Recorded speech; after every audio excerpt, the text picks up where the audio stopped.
bienvenue de nouveau à cette dernière édition enfin, cette dernière conférence de la journée, conférence enfin de la maintenance, toujours sur le thème de la GMAO, hein, c'est donc la seconde de l'après-midi, également sur le thème de la GMAO.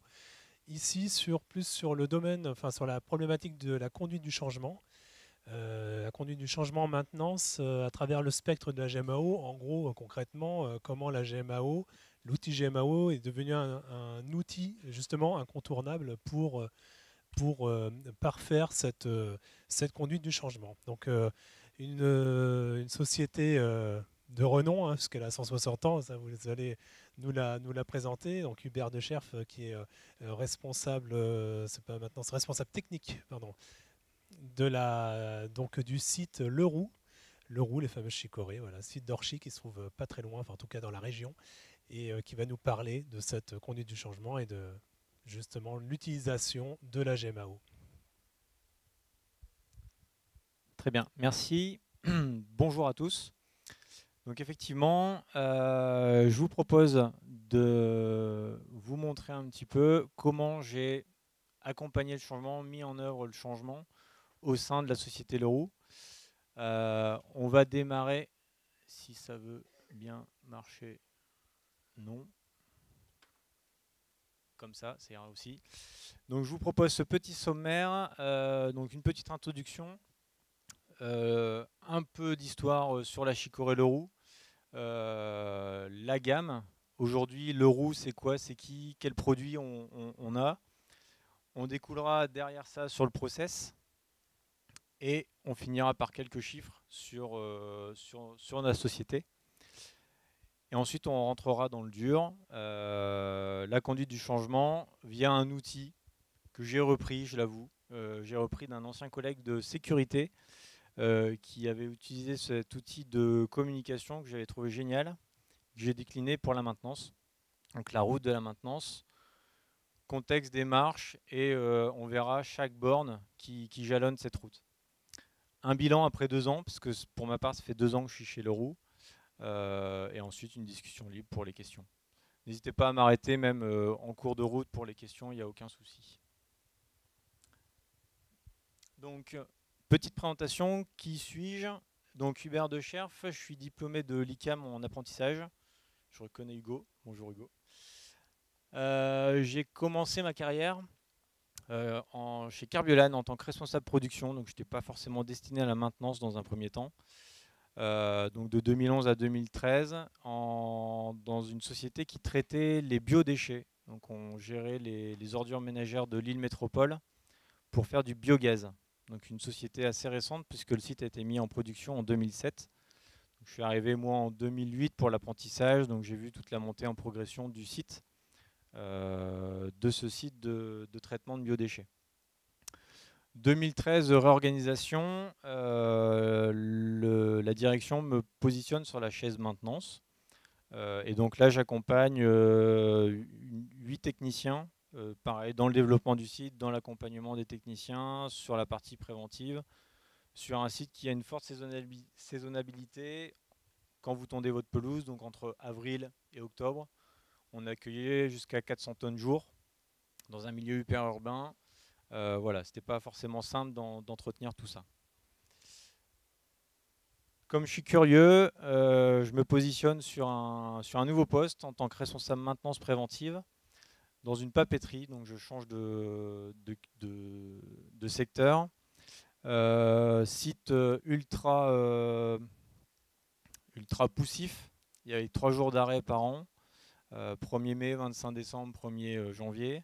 Et là, ma mission, c'est d'établir et d'accompagner le changement sur la maintenance, et en particulier la maintenance préventive, avec 8 lignes de conditionnement qui tournent 24 heures sur 24. Donc concrètement, la mission, c'était, on a des machines qui sont pas en bon état de santé, et on voulait rattraper de la productivité, et donc remettre en forme toutes ces machines via de la maintenance préventive. Pour plein de raisons différentes, je ferai qu'un an dans cette société pour arriver enfin en tant que responsable technique chez Leroux, donc en industrie agroalimentaire. Et donc le roux est un acteur majeur, parce que je pense qu'on est leader au monde sur un marché de niche qui est la chicorée. Donc la chicorée, en 2 mots, tout se fait dans la région. On gère l'intégralité de la filière. Et on va d'abord planter des graines de chicorée via les agriculteurs, avec qui on passe des contrats directement. On va collecter toutes ces racines, les ramener dans une première usine, puis sur le site d'Orchy pour être transformées. On reverra un peu le process par la suite. Je commence un peu par de l'histoire. Ça démarre en 1858 par monsieur Jean-Baptiste Alphonse Leroux qui rachète l'usine Herbault à Orchy. Et là, il y avait de la fabrication d'un peu tout, du tapioca, du chocolat et un peu de chicorée. 1871, un feu ravage l'usine. On reconstruit l'usine un peu plus loin d'Orchy. Et là, on se spécialise dans la chicorée. Ça, je l'ai mis pour vraiment marquer la partie innovation de Leroux. Et pas que sur la partie production. Alphonse Henri François Leroux plutôt, invente le marketing direct. Donc en fait, c'était les fameuses petites étiquettes qu'on découpait au dos du paquet pour avoir des serviettes ou des lots en tout genre. Ça, c'était monsieur Leroux qui l'a inventé. Donc en 1904. On poursuit dans l'innovation. 1951, lancement de la chicorée soluble par un process d'atomisation. Et enfin, 1954, création de la chicorée liquide, toujours sous marque Leroux.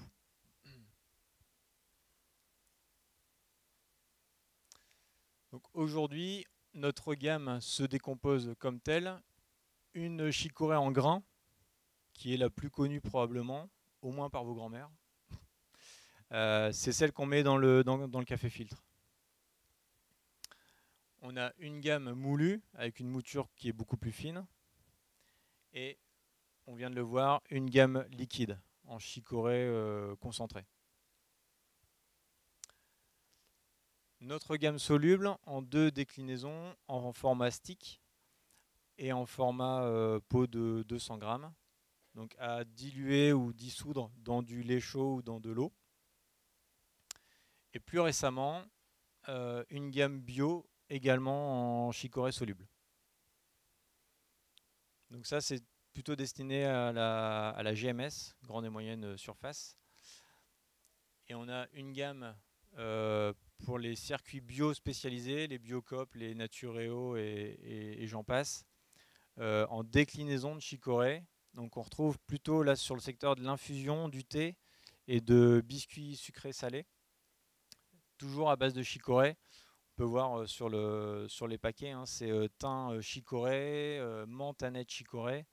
Voilà, on innove dans le produit chicorée et on essaie de séduire avec de nouveaux goûts et en particulier sur des secteurs qui sont plutôt porteurs via le bio.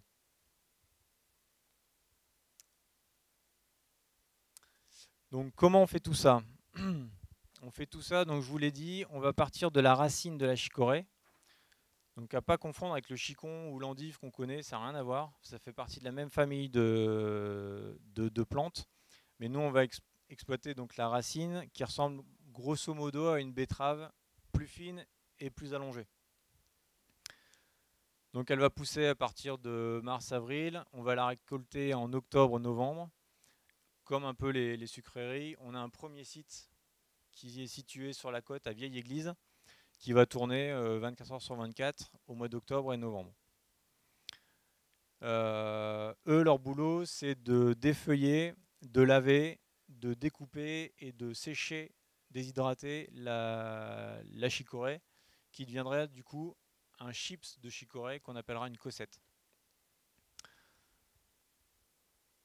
Eux, ils stockent tout ce qu'on a besoin pour le site d'Orchy. Le reste du temps, ce site-là, à part octobre-novembre, ça reste de la maintenance. Ils sont 5 sur le site et ils font de la maintenance en continu. Tout ce qui est stocké donc, arrive sur Orchy de manière régulière, quotidienne. Et donc Orchy va commencer à partir d'ici Donc on a une partie broyage de cossettes directement pour faire de la farine de chicorée, qui est faite actuellement avec Vast, qui est là ici aussi de la région. Et nous, notre cœur de métier se situe ici. Ce qu'on sait faire depuis 160 ans, c'est la torréfaction de chicorée. Donc on va venir cuire ou torréfier comme un café notre chicorée verte. On va venir la torréfier pour avoir une couleur, un goût caramélisé. Ensuite, il y aura une étape de broyage ou de concassage. Et ensuite, on part sur la partie extraction, atomisation. On s'arrêtera à cette étape-là pour avoir notre paquet grain, le premier que je viens de vous présenter. On va passer par une phase d'extraction de notre grain pour obtenir une poudre soluble via l'atomisation. Forcément, l'extraction-concentration donnera la chicorée liquide. La partie soluble donnera la chicorée soluble. La partie édulcorant, c'est une partie qu'on sous-traite. Via notre métier d'atomiseur, on a historiquement récupéré des marchés et aujourd'hui on atomise un peu d'édulcorant en sous-traitance. Et notre gamme avec plaisir, donc, elle vient se mélanger, c'est la gamme bio, avec notre grain de chicorée. Ça va? Donc en quelques chiffres, le site d'Orchy, donc au total c'est 135 salariés. On traite 25 000 tonnes de chicorée par an. On remplit à peu près 10 millions de pots par an. 30 millions de chiffre d'affaires. Et 50% de ce chiffre d'affaires est fait à l'export via du business en B2B. Sur la partie technique, parce qu'il va falloir y venir quand même, le service technique se compose de 14 collaborateurs, techniciens, agents de maîtrise et ingénieurs. On a un parc de 1600 équipements à peu près à gérer, tout confondu. Le budget, grosso modo, du service est de l'ordre d'1 million d'euros. Et on utilise aussi 1 million d'euros pour des investissements.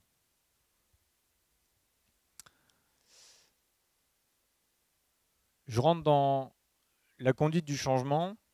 Donc je vais d'abord vous expliquer le contexte de mon recrutement, qui n'était pas simple.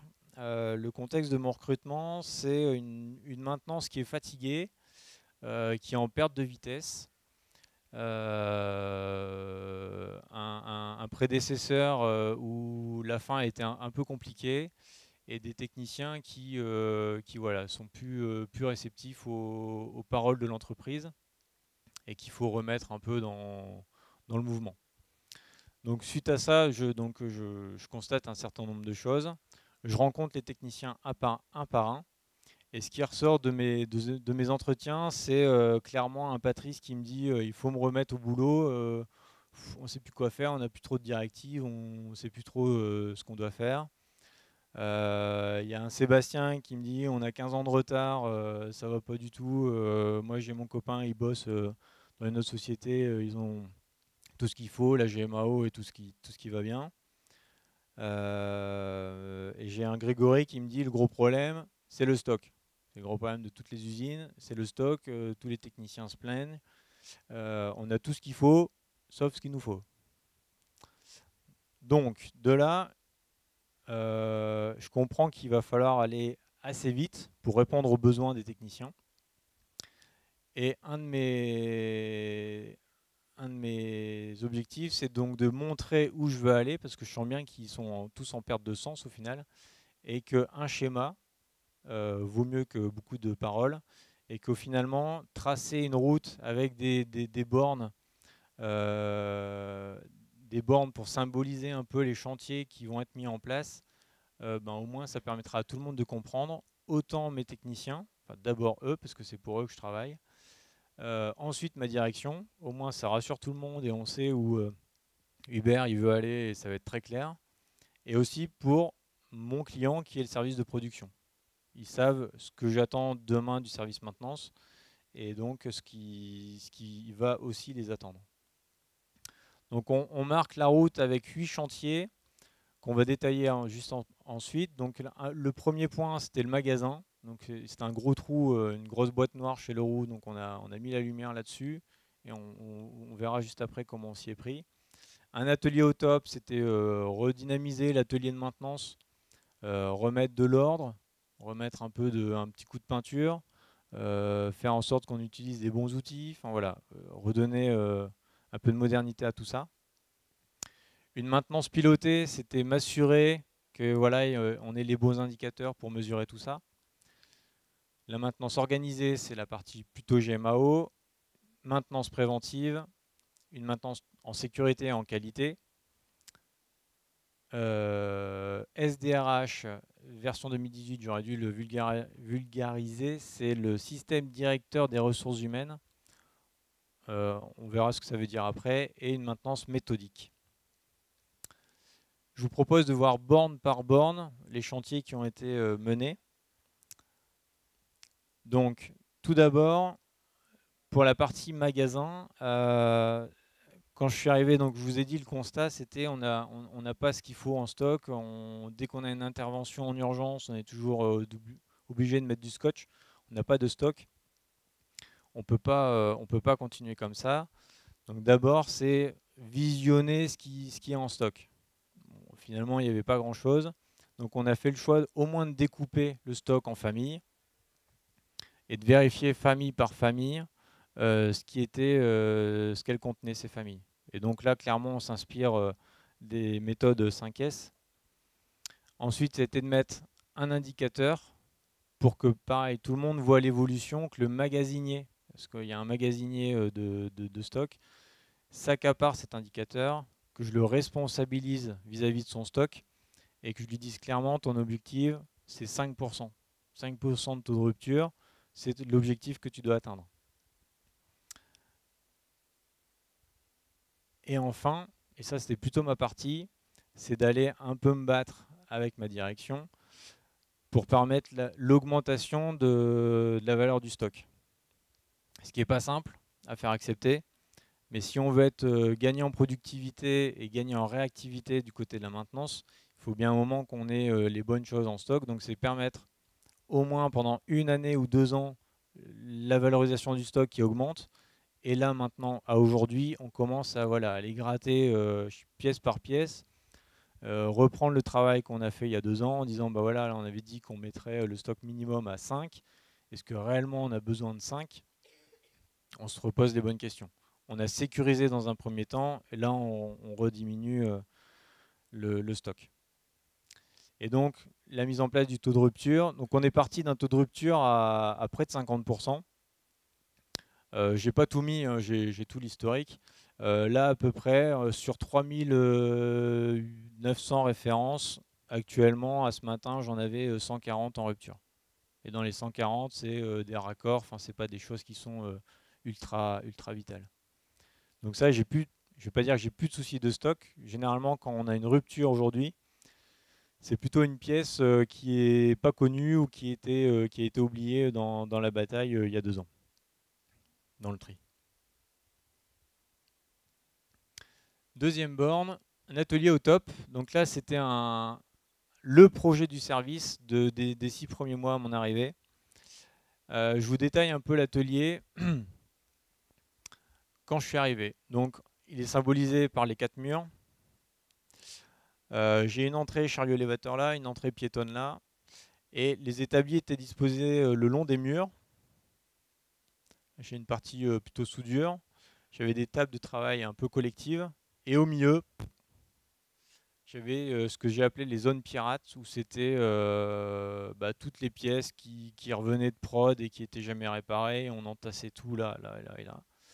Je me revois le jour de mon recrutement où je suis entré en atelier, j'ai dit ça c'est pas possible, enfin c'est obligé que ça change. On est en industrie agroalimentaire, on est en plus BRC. En BRC, l'atelier de maintenance c'est considéré comme un atelier de production, donc il faut que ça soit clean, donc c'est pas possible.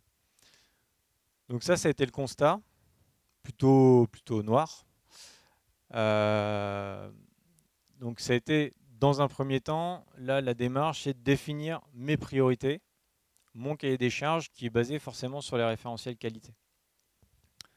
réunir les techniciens, leur exprimer clairement mon désaccord, mon mécontentement sur l'état de l'atelier, et donc de créer un groupe de travail où on a aussi remis un peu de moyens, on a racheté une perceuse, on a remis un coup de peinture dans l'atelier, et on a fait du marquage au sol. Tout ça pour arriver maintenant un atelier. Alors, j'ai pas forcément de photos, mais grosso modo, l'atelier aujourd'hui se comporte comme ça. Il y a du marquage au sol, une trace Fenwick, une trace piétonne, qui déjà visuellement, quand on rentre dans l'atelier, c'est quand même beaucoup plus joli. Tous les murs ont été repeints en blanc.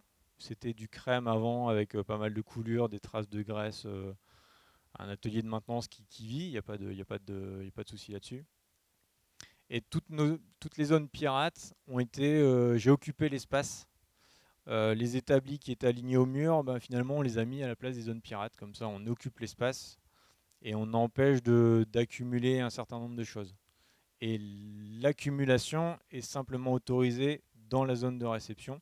Donc les retours de pompe qui doivent se faire réparer ou qui doivent partir en sous-traitance, c'est comme ça que ça se passe. On a une zone de réception, une petite étiquette, et c'est le magasinier après qui gère son business.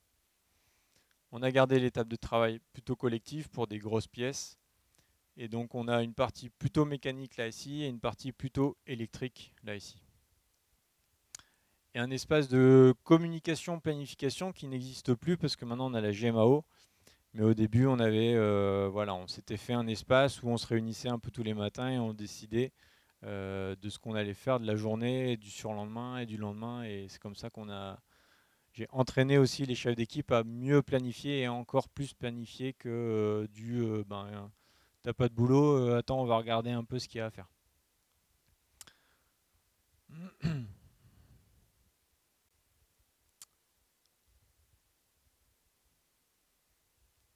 Une maintenance pilotée, borne numéro 3. Donc là, c'est plutôt moi que ça concerne, mais dans l'idée de responsabiliser les gens.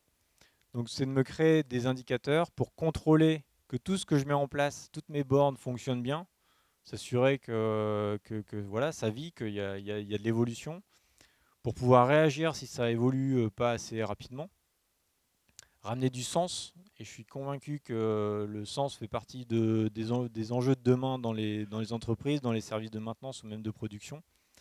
Responsabiliser les gens, les indicateurs ne m'appartiennent pas.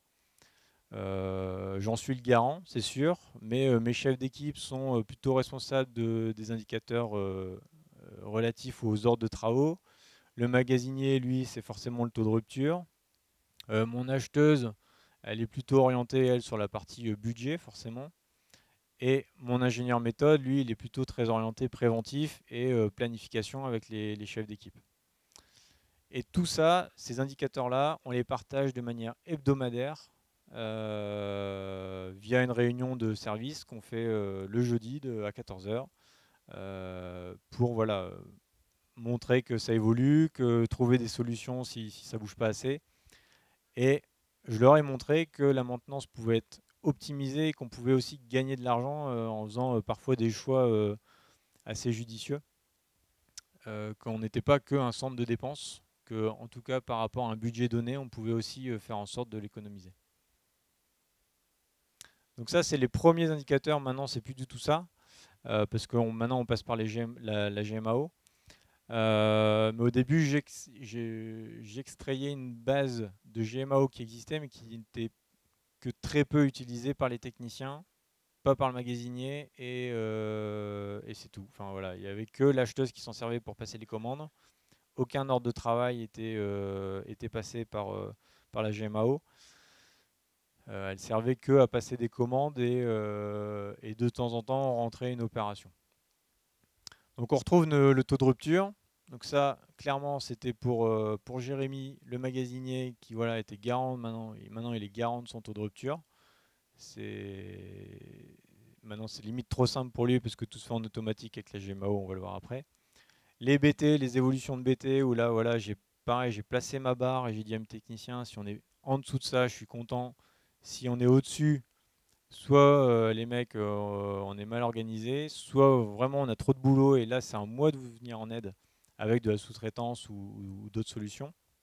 Mais en tout cas, je veux qu'on soit dans un premier temps, donc ça c'était il y a 2 ans, hein, en dessous de 100 BT dans la base, en cours. Et forcément une répartition du préventif pour mon ingénieur méthode sur son indicateur.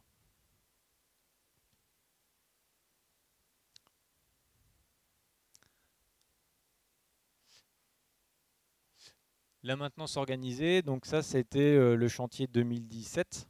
Donc tout ce que je viens de présenter, grosso modo, ça s'est fait sur le premier semestre 2017. Donc je suis arrivé en septembre 2016. On va dire 3 mois d'approche pour construire ma route. Et tout début, fin 2016, début 2017, on a entamé tout ce qu'on vient de voir là. À partir de juin 2017, on a changé donc notre GMAO, enfin on a plutôt fait évoluer la GMAO. On est avec la société BCS, le logiciel c'est AccuManager. Ça c'est l'interface. Et on retrouve au final, ce qui me plaît bien, c'est qu'on retrouve le processus de demande d'intervention. On passe par une séquence alarme, le planning, les heures de travaux, les articles, la commande. Et ce que je voulais surtout, c'est que chacun de mes collaborateurs puisse se retrouver facilement. Donc ça, c'est moi qui le gère. À partir de là, c'est mes chefs d'équipe, mon ingénieur méthode et moi vraiment en support. Là, clairement, c'est mes chefs d'équipe. Là, c'est le magasinier. Là, c'est l'acheteuse. Là aussi, c'est l'acheteuse. Et voilà, chacun a son secteur, mais c'est un tout. Et c'est comme ça qu'on forme une équipe. Chacun a son rôle. C'est comme au foot, il y a des défenseurs, des attaquants, un gardien. Chacun a son rôle, mais tout le monde a besoin de tout le monde.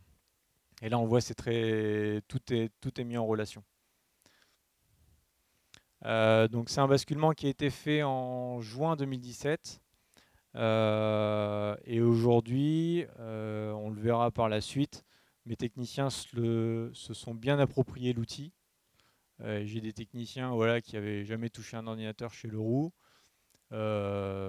plutôt un peu âgés, réfractaires à l'informatique. Enfin, voilà, c'est jamais simple de donner un outil informatique à des techniciens qui n'ont pas forcément l'habitude de ça.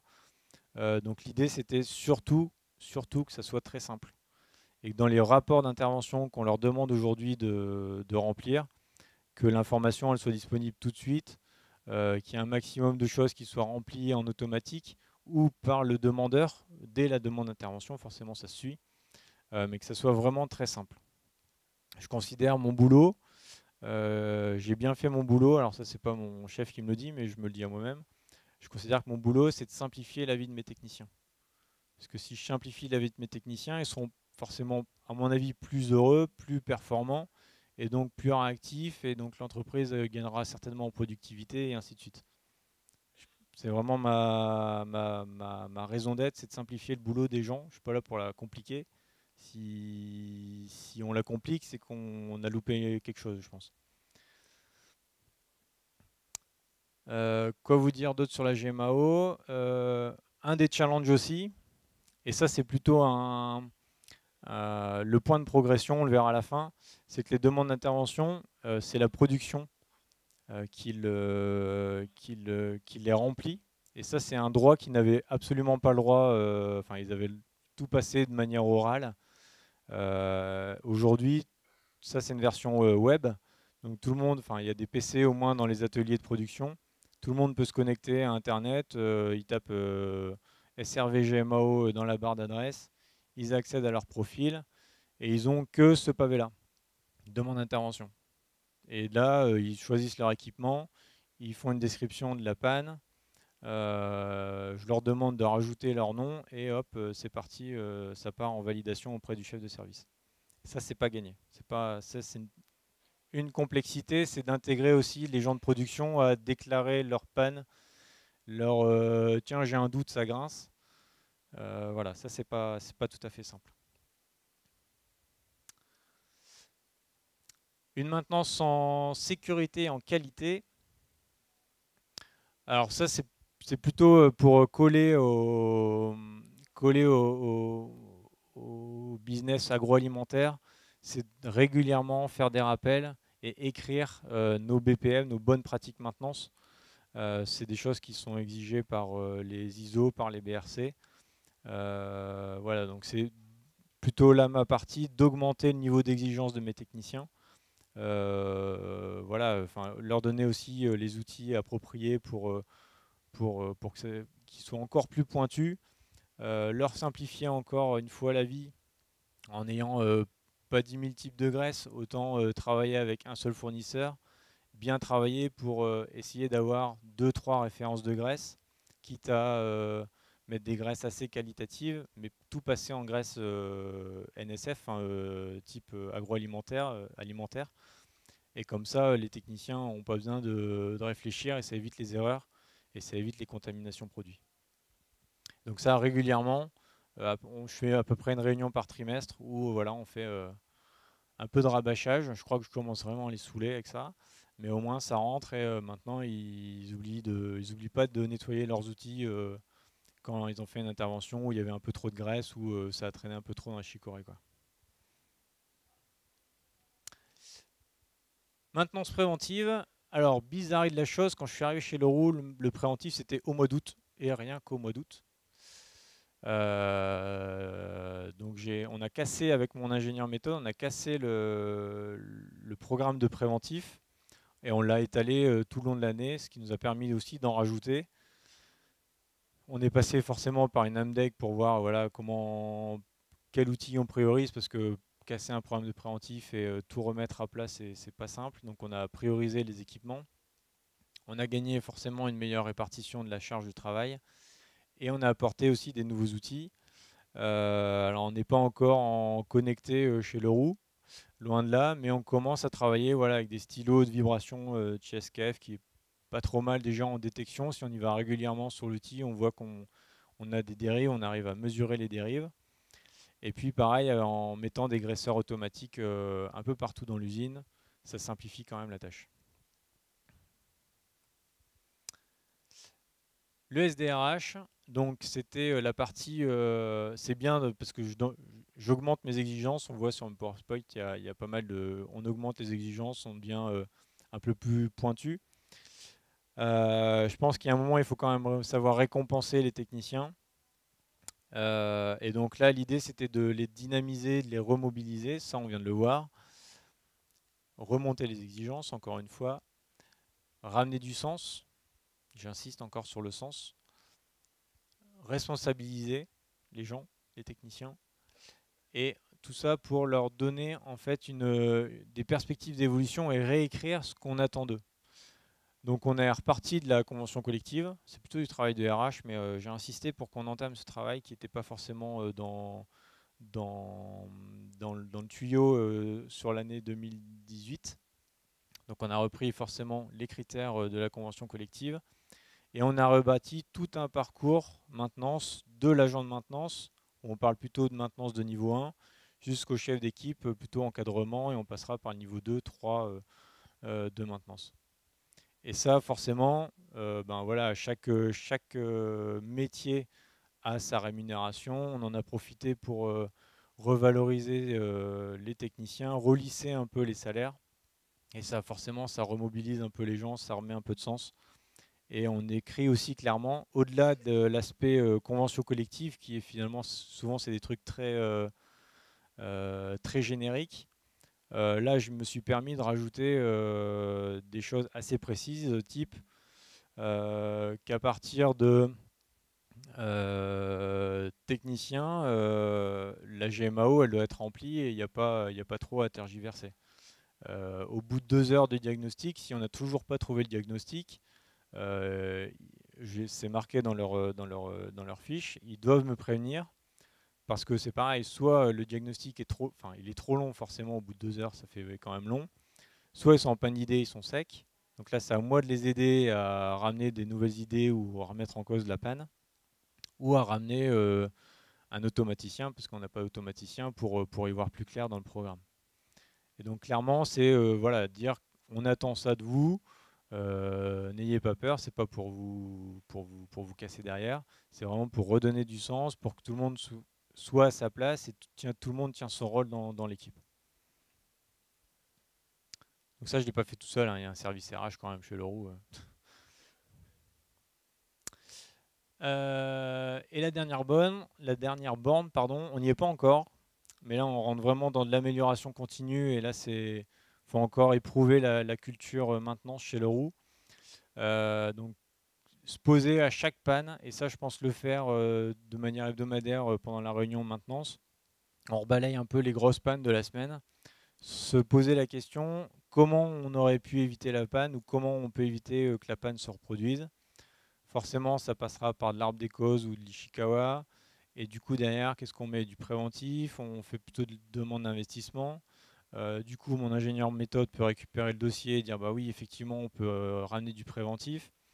Valoriser, parce que trop de préventif, à mon avis, ça peut coûter très cher en termes de coût de maintenance versus les temps d'arrêt. Voilà, enfin ça, je pense qu'il faut le pondérer aussi et décider. Après, forcément, il faut décider si on met en action ou pas. Ça, c'est plutôt mon ingénieur méthode que je veux entraîner à ça, et aussi les chefs d'équipe et tout le service à se donner cette réflexion-là.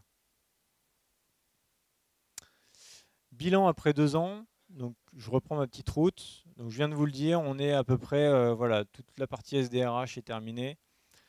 La route n'est pas finie. Je pense que j'ai encore plein d'idées pour rajouter des bornes. On va déjà reposer un peu tout le monde, parce qu'en 2 ans, ça fait quand même pas mal de changements. Il y a une nouvelle GMAO, le stock, enfin, il y a encore un peu de travail sur le stock à faire.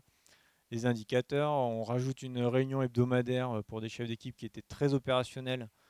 Venir le jeudi, au début, c'était le chef, il veut encore qu'on fasse sa réunion, c'est bon quoi. L'atelier qui a été revampé complètement. Donc là, on temporise un peu. On va laisser à tout le monde digérer un peu tout ça. Et puis on va rattaquer, je pense, des améliorations d'ici le milieu, fin d'année. Un peu de chiffres pour terminer. Donc plutôt en termes de progression, donc on avait pris quand même en 10% de valeur de stock. Quand je vous ai dit, j'ai permis l'augmentation de la valeur de stock. On a quand même pris 10%. Là, voilà, la DAF, elle commence à venir me voir en disant ce serait cool quand même que tu réduises un peu la voilure. Donc ça peut être un... Voilà, ça a été négocié, c'était partagé, il n'y a pas de souci. Mais c'est quand même un point de progression de maintenant ramener ça et d'optimiser ça. Un autre point de progression, c'est qu'on n'a que 500 demandes d'intervention sur 2018. Et là, c'est d'accompagner mes collègues de la production, mon client, la production, à s'engager un peu plus sur son équipement, à le responsabiliser vis-à-vis de son équipement et à déclarer les moindres pannes ou les moindres bruits qu'il peut entendre, déclarer assez vite pour qu'on réagisse aussi nous plus vite. Et aussi, on a parlé de préventif, mais peut-être pas suffisamment. On est aujourd'hui à un taux de préventif d'à peu près 30% sur la masse d'ordre de travaux. C'est pas mal. J'aimerais quand même augmenter encore ce chiffre-là. Alors, plutôt d'un point de vue positif, et c'est mes petites victoires. Donc, on a quand même, sur l'année 2018, rempli plus de 1500 BT. Il y en a encore qui ne sont pas déclarés. Donc, je sais que dans les 1500, il y en a encore qui ne sont pas tout à fait déclarés. On a fait un petit saving sur notre budget en 2018. Donc, ça, c'était pas mal non plus. Une belle victoire, c'est qu'on a 0 non-conformité sur le service en 2018, sur les parties audit, BRC, ISO et tout ça. Et ce qui me fait dire que mes gens sont plutôt contents. Alors même si 3% d'absentéisme, c'est peut-être encore trop, c'est toujours trop. Mais quand même, je suis le service où on en a le moins dans l'usine. On est à 5 à peu près sur l'usine. Ça reste très acceptable, hein, c'est dans les moyennes nationales qu'il y a aussi un petit 5% d'absentéisme. Là, sur l'année 2018, en maintenance, on est à 3%. Ça me fait dire que mes gens sont plutôt satisfaits d'être dans le service et qui sont contents d'être avec moi et de l'évolution que le service a connue. J'en ai fini de ma présentation. Pardon Vincent, je te laisse prendre ta photo. Je suis tout à fait disposé à répondre à vos questions s'il y en a. Très bien. Merci beaucoup Hubert. Et sur cette amélioration, il faut noter effectivement que la vie est faite de petites victoires, donc c'est toujours bien de les mettre en avant, notamment pour le management aussi. J'imagine que ça doit beaucoup aider. Euh, pour peut-être entamer, et après je passe le micro, mais vous avez parlé évidemment de sécurité alimentaire. Et qu'en est-il de la sécurité des hommes et des femmes? Est-ce que à ce niveau-là, la GMAO va aussi contribuer à améliorer éventuellement cette partie-là? Euh, la GMAO, pas forcément. Après, on a quand même, on est une vieille usine, vous l'avez vu, on a 160 ans. Les bâtiments sont aussi assez anciens. Il y a des moteurs qui sont perchés à 4-5 mètres de haut et bizarrement, il n'y a pas de potence au-dessus. Donc, on travaille à ça et c'est plutôt sur cette partie manutention qui est, à mon sens, un des points majeurs chez Leroux en termes de sécurité au travail qu'on travaille. On a installé 40 points de manutention l'année dernière sur un atelier bien particulier où on a des problématiques qui sont assez régulières. Donc il fallait que je soulage les gens et puis porter des charges à quelques dizaines de kilos. Très bien, des questions? Votre solution GMAO, quelle est-elle? Peut-être. Donc c'est la société BCS qui Oui. la distribue. Je crois qu'ils sont basés sur Lille. Le logiciel s'appelle AQ Manager. Ce qui est bien, c'est que c'est une version web. Donc ça veut dire que dans l'usine, même quand je suis dans l'atelier de torréfaction ou à l'unité soluble, j'ai pas besoin d'avoir mon PC avec moi et c'est pas un logiciel à installer. Donc je vais dans Google Chrome ou Internet Explorer, hop, et je tape la bonne adresse qu'il faut et je me connecte de n'importe où. Et même pour les techniciens, du coup, ils ont besoin d'une information sur un équipement parce que la GMAO forcément répertorie tous les ordres de travaux attachés à l'équipement. Ils sont par exemple sur un torréfacteur, ils se souviennent qu'on a eu une panne, je sais pas, il y a un an. Ils vont sur l'ordinateur, ils vont sur l'équipement et là ils pourront avoir l'historique de l'intégralité des pannes directement rattachées à l'équipement. Ce qui peut simplifier les pannes, donner des idées aussi. Je parlais tout à l'heure d'un temps de diagnostic de 2 heures. Ça peut aussi des fois remettre en cause les diagnostics et s'inspirer de ce qui s'est passé historiquement. Très bien. Bah, bravo déjà. Et on a vu l'impact positif sur les indicateurs de maintenance.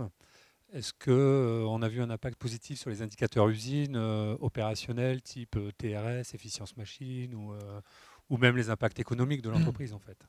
Alors, impact économique, on l'a vu en tout cas sur la partie maintenance, il y a eu un saving. Sur la partie, on n'est pas très au point au niveau indicateur chez Leroux, donc on ne parle pas de TRS. On parle plutôt en tonnes et on parle en tonnes jour. Forcément, sur la partie réactivité et le fait de regagner du stock, ça, on a quand même mesuré qu'on avait gagné en tonnage et en capacité de réaction. On n'attend plus de démonter le moteur, l'envoyer chez le bobinier, du coup mettre une ligne à l'arrêt, retour du moteur et voilà. Ça c'est fini, on a un moteur en stock maintenant assez facilement.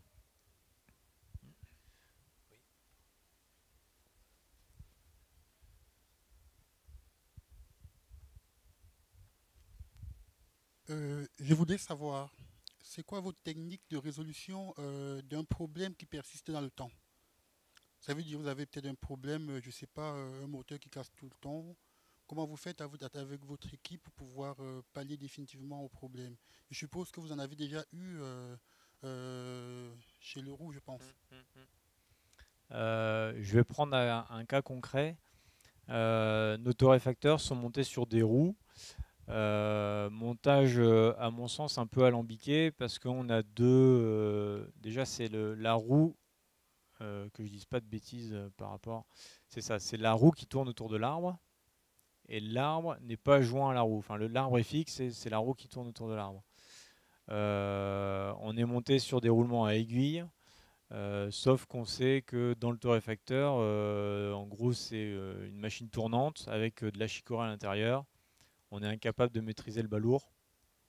On a forcément de l'effort axial sur un roulement à aiguille. Je pense que j'ai affaire à beaucoup de techniciens. Roulement à aiguille, effort axial, c'est pas compatible.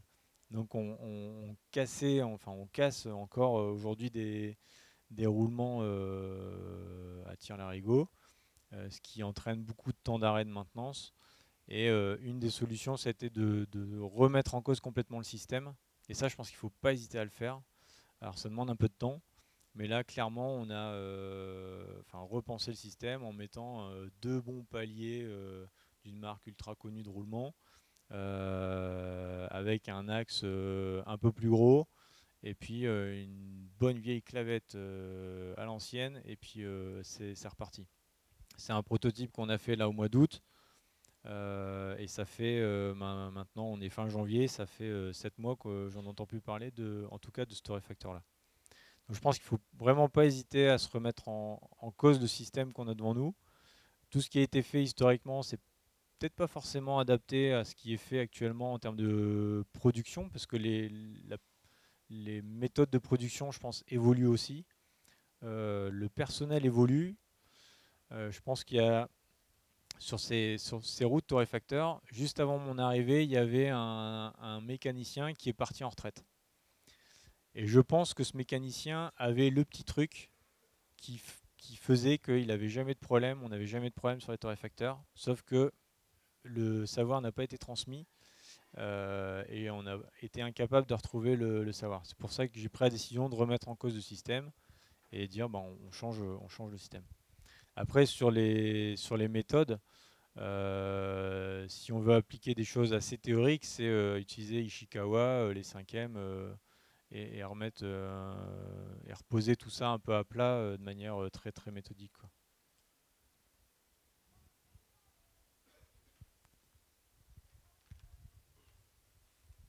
Merci. Est-ce que tu sous-traites de la maintenance et si oui, comment tu fais pour l'intégrer à ta GMAO?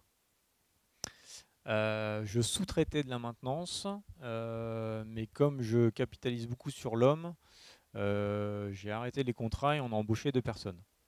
Après, rien n'empêche, si c'est de la sous-traitance à l'année, parce que c'était le cas chez nous, de créer un profil, si c'est des gens qui sont là à l'année, de créer un profil à la GMAO et de les entraîner. D'ailleurs, les 2 personnes à qui j'ai mis fin au contrat ont eu la formation de la GMAO au même titre que mes techniciens. Donc je les avais clairement intégrés comme s'ils étaient membres de l'équipe dès le démarrage. Après, sur des opérations qui sont prestées de manière un peu ponctuelle, là clairement c'est moi qui fais l'ordre de travail et c'est moi qui remplis le tout. Et du coup c'est moi qui pointe du temps. Alors je me pointe moi, c'est peut-être pas optimal pour après faire la partie analytique, combien de temps mon sous-traitant il a passé ou combien de temps on a passé sur cet équipement-là. Après, j'ai pas vocation à être opérationnel, donc quand moi je lis le temps passé par technicien, quand je vois que moi c'est du temps, je sais que c'est forcément des opérations de maintenance. Après, c'est peut-être un point que j'ai pas encore utilisé dans la GMAO, je me permets de revenir dessus. Mais je pense que c'est possible. Il y a un onglet sous-traitant, il y a une partie sous-traitant. Et en fait, on peut pointer du temps sous-traitant. Que j'utilise pas aujourd'hui, j'utilise pas cette fonctionnalité-là. Parce qu'on a très peu d'opérations de sous-traitance. À part des chantiers en travaux neufs, le reste, on se débrouille quand même beaucoup par nous-mêmes. Donc c'est vrai que c'est une utilisation que je n'utilise pas aujourd'hui. Mais je pense qu'on peut pointer du temps sous-traitant sur un ordre de travail et sur un équipement, du coup, le roue. Ok. Est-ce qu'il y a d'autres questions? Monsieur Hainoz. Oui, le taux de 30% de préventif, Oui. Il existait déjà ou c'est un objectif non, c'est un objectif qui a été atteint. C'est ça. Et pourquoi ce chiffre 30%? Il a été ciblé, c'était une cible de départ ou... Alors, c'était pas forcément une cible. On est d'abord parti du besoin. quand on a rebâti tout le plan de maintenance préventive, on est reparti du besoin et on a repris un peu c'est pour ça qu'on est passé par une AMDEC. On a repris les équipements sensibles et on a dit voilà, le constructeur il nous demande ça. Bon, clairement, historiquement, on faisait pas de préventif, donc de là à graisser une fois qu'on y pensait à toutes les semaines, il y a peut-être un juste milieu à trouver. Donc on a un peu adapté nos fréquences, je l'avoue. Mais aujourd'hui, ça marche bien. C'est pour ça que je pense qu'on peut aller un peu plus loin. Mais en fait, quand je dis que je veux aller plus loin dans le préventif, c'est utiliser des outils type le crayon de chez SKF en vibration, c'est d'anticiper beaucoup plus les pannes. On a une caméra thermique, mais pour moi, on ne l'exploite pas assez. Sur les armoires électriques, je pense qu'on ne l'utilise pas assez. Sur les roulements, je pense qu'on pourrait l'utiliser aussi sur des roulements un peu particuliers. On pourrait utiliser aussi davantage la caméra thermique. Et c'est plutôt vers ça que je veux pousser mes techniciens, de les faire avancer aussi technologiquement parlant, parce qu'on parle d'industrie 4.0. Je pense que si je dis ça chez Leroux, on va me regarder tout drôle et on n'y est pas encore. Et je ne veux pas ramener les solutions toutes faites, marche par marche, un pied devant l'autre et on ira au bout. Oui, l'industrie 4.0, effectivement, c'est déjà qu'on cale les choses au niveau de la maintenance avant de. Mais ce sera certainement, enfin peut-être, hein, évidemment, on ne va pas mettre la charrue avant les bœufs, mais j'imagine que ça fait partie peut-être de vos projets à très long terme, en tout cas dans cette logique de digitalisation, parce qu'on en est là aussi finalement. Je pense qu'en tant que maintenancier, ça serait top d'être derrière son écran et d'avoir des capteurs qui nous parlent tous les jours et qu'on appuie sur un bouton le matin et on a tiens, la machine là elle vibre un peu trop et tiens, celle-là machin. Oui, forcément ça fait rêver. Après, la place de l'homme par rapport à ça, je suis très attaché à l'homme. À voir. Mais ça reste quand même un objectif. Je pense qu'il faut au moins essayer. Si ça peut simplifier le boulot des techniciens, je suis à 200% pour, c'est clair. Une autre question ? Ouais, j'ai une autre question. En fait, on sait que quand on passe d'une culture d'entreprise à une autre culture où on met une GMAO, et même si les techniciens de maintenance réclamaient cette GMAO, on sait qu'une GMAO, ça trace les événements. On sait qu'on demande aux gens de tracer leurs activités. On sait qu'on leur demande d'enregistrer ce qu'ils font, d'enregistrer leur journée de travail. On sait aussi par expérience que si certains sont prêts, d'autres le voient aussi comme du flicage ou comme un mouchard. Comment on gère cette partie-là? Comment on fait adhérer les gens au fait de remplir leurs 8 heures de travail, quoi? Alors ça, je l'ai amené assez simplement en leur disant, voilà, on est aujourd'hui industrie agroalimentaire, plutôt leader sur notre marché qui est la chicorée. Clairement, ce qui est fait aujourd'hui, on ne remplit rien aujourd'hui et tout se fait un peu comme ça à l'œil. Moi, ça ne me convient pas. Je vais vous demander demain, c'est de remplir des heures de travaux. J'ai eu ces remarques-là, c'est clair. Et du coup, tu vas nous demander notre temps. Ben oui, un petit peu. Mais c'est d'expliquer pourquoi on remplit du temps, pourquoi on leur demande de tracer. Et l'exemple type, c'est demain, les mecs, on retrouve un boulon dans un pot de chicorée. Mon copain Régis de la qualité, le premier truc qu'il va venir faire, c'est venir me voir dans mon bureau en disant le numéro de l'eau, c'est ça. Tu peux me dire ce que tu as fait ce jour-là sur la ligne? Et c'était l'exemple implacable. Sans la GMAO, je suis incapable de dire ce qu'on a fait sur la ligne, à part remplir un cahier, mais ce ne serait pas du travail. Là, je sais sur tel équipement, voilà, ce qui a été fait sur la journée. Amené comme ça, ils l'ont très vite compris que voilà, c'était finalement du bon sens. Et sur la partie je remplis mon temps, ce qui m'intéresse, c'est pas de savoir qu'ils ont rempli 80% de leur journée ou 100% ou 50%. Aujourd'hui, je m'en fiche un peu parce que je sais qu'on est plutôt dans une relation de confiance. Ce qui m'intéresse surtout de savoir, et c'est comme ça que je leur ai vendu, c'est de dire à la fin de l'année, je veux savoir sur quel équipement on a passé le plus de temps pour mettre en place mon petit graphique méthodique là. On a passé beaucoup de temps. Qu'est-ce qu'on peut mettre en place? Plus de préventif, ou clairement il faut que j'aille voir mon directeur industriel pour dire là on n'est pas bon, il faut du coup faire un investissement ou autre chose. Mais il faut à un moment où je mesure le temps qu'on passe et que j'ai quelque chose de factuel. C'est comme ça que je leur ai amené.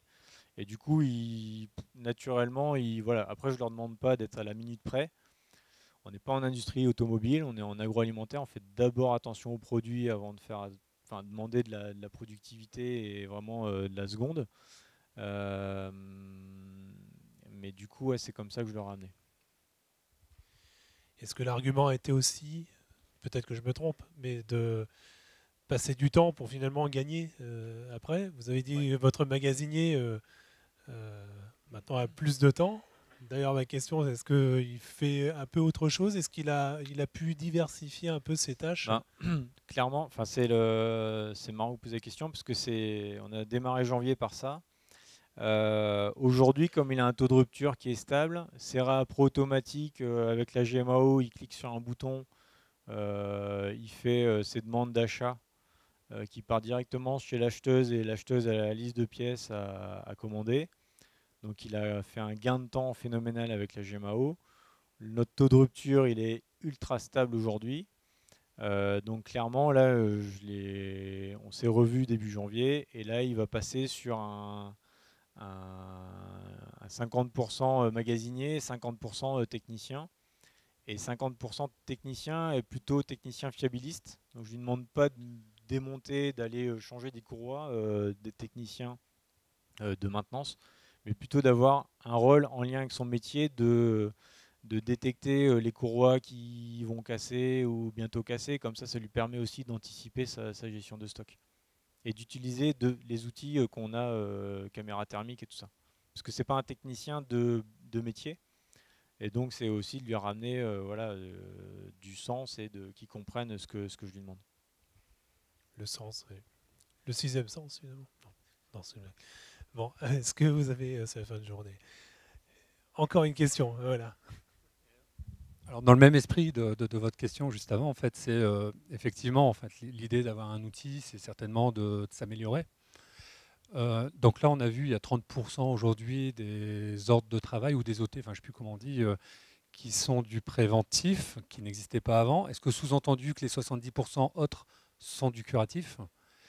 Est-ce que la volonté derrière, c'est d'analyser certainement les chiffres pour peut-être laisser le 30% à 30%, mais par contre de passer le 70% à 30% d'amélioratif, à 30% de curatif, et il manque 10% quelque part. Mais voilà, en fait, à établir une équation assez équilibrée entre le préventif, le curatif et l'amélioratif. C'est cette partie-là, en fait. D'accord. Et parce que je pense que trop de préventif, à un moment, ça coûte à l'entreprise. On peut changer des courroies tous les mois si on veut. Mais bon, une courroie, si elle est bien montée, si elle est bien alignée, si elle n'est pas trop soumise, elle peut peut-être faire 2, 3, 4 ou 5 ans. Enfin voilà, elle peut tenir. C'est là où j'insiste sur la partie valorisée. Effectivement, il y a une équation maintenant à aller chercher entre est-ce que oui, j'augmente mon taux de préventif et faire du bon préventif, parce que c'est pareil, changer des courroies tous les mois, je vois pas le sens pour le technicien et même pour la machine. Voilà, systématique, je pense que c'est un peu dépassé. Je préfère ramener des outils pour mesurer des vibrations, mesurer la température pour faire le préventif au bon moment et pas exploser des coûts et avoir le bon taux de préventif, mais le seul ciblé, effectivement. C'est la prochaine étape. C'est le mot de la fin. Donc, après, vous pouvez poursuivre les échanges, hein, évidemment, avec Hubert. Je ne sais pas combien de temps il a encore devant lui. Mais en tout cas, merci beaucoup d'être venus, si nombreux. Et puis, je vous dis à demain. C'est la dernière, juste une conférence demain matin. Voilà.